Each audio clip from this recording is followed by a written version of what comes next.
Whether you want to build a cabinet or maybe bake a cake or maybe knit sweaters, you need to use the right tools, isn't it? Otherwise, it's going to be much harder to do this. The same is the case in science. Whether you want to launch a rocket or maybe build new medicines or maybe even map the genetic code, you need to use the right measuring tools that allows you to measure precisely. And that's what we're going to learn in this video, what precision means and how we take precise measurements. Okay, so what exactly is precision? Well, let's take an example. Suppose two people measure the height and the width of this painting. The first one reports the picture is about 20 centimeters wide and 30 centimeters tall. The second one reports for the same painting, the picture is 22.5 centimeters wide and 29.5 centimeters tall. You can see that the second one has more details in it. It is more precise. That's the whole idea behind precision. Let's take another example. Suppose we want to, measure the amount of medicine we should take.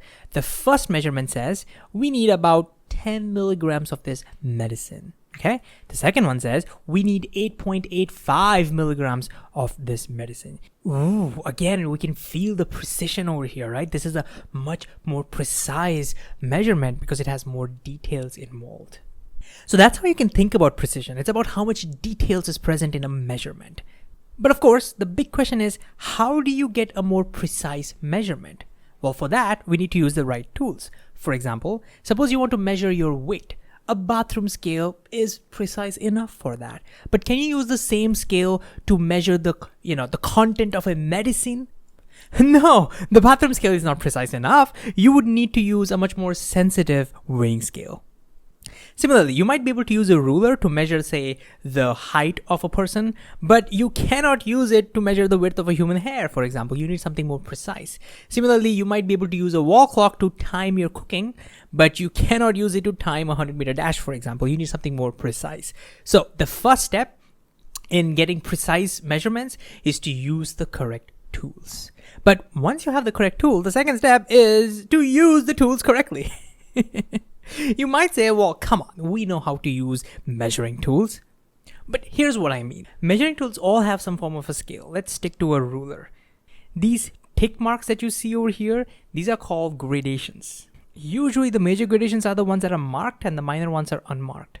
In a typical ruler, the distance between the major gradations is a centimeter, and a centimeter is divided into 10 equal parts, and so the distance between these two minor gradations is a millimeter. This represents how precise the measurement can be. This ruler helps us measure down to a millimeter, but not any more precise than that. So for example, let's say we're using this ruler to measure the length of this eraser. So let's see what we get. Well, we can clearly see that the end over here lies between these two gradations. This one is 1.5 and this one is 1.6. Now, how do you report this measurement? In our everyday life, we might say that this eraser's length is in between 1.5 and 1.6 centimeters. But to make a measurement, we have to make an estimate of where exactly it might be lying. So we might estimate that the measurement is 1.55 centimeter because it's lying somewhere in between 1.5 and 1.6. This is how you report the measurement. But of course, somebody else might look at the same thing and might estimate, hey, maybe the measurement is 1.56 centimeter. And that's completely fine. They're both valid measurements. This last number, we understand it's an estimate. So we don't know what the right number is, and that's fine. But if someone reports saying that this measurement is 1.555 centimeters, that's definitely wrong. That's not okay because we're not even sure about this digit, whether it's 5, it could be 6, I don't know. Then how could we possibly give an estimate for the next digit? We have to stop over here. So whenever you take a measurement, you always estimate one place past the last known gradations, but not more, okay? And this will be true for any kind of measurements, whether you're measuring temperature or mass or volume or whatever that is. But wait a second. If all measurements have an estimate, then that means when you read a measurement, like for example 2.37 grams, this means that the last digit is an estimate. So every measurement will have some amount of uncertainty. So over here, the actual value could be 3.36, for example, or it could be 3.38. So there is some uncertainty over here. Every measurement has uncertainties. But what if you use, say, a digital, measuring tool, like for example a digital weighing scale. Well, even there will be some uncertainties, and there will be some algorithms used to make an estimate, but the last digit will always be an estimate. Okay, last question could be, when you're making a measurement, what if it lines up with exactly one of the gradations? Like over here, for example, it lines up with, this is what, 2.567. Now how do you report it? Well, you still make an estimate for the next digit, and this time you just call it 0. So you would report this measurement as 2.70 centimeters. Wait a second. Can we just call it 2.7 centimeters? Isn't 2.7 the same thing as 2.70? Well, mathematically, yes, but this centimeter changes everything. It's not just a number, it's a measurement. Remember, when you say 2.7, that means that this measurement means this is an estimate. It means that we don't know, it could be 2.8 or it could be even 2.6.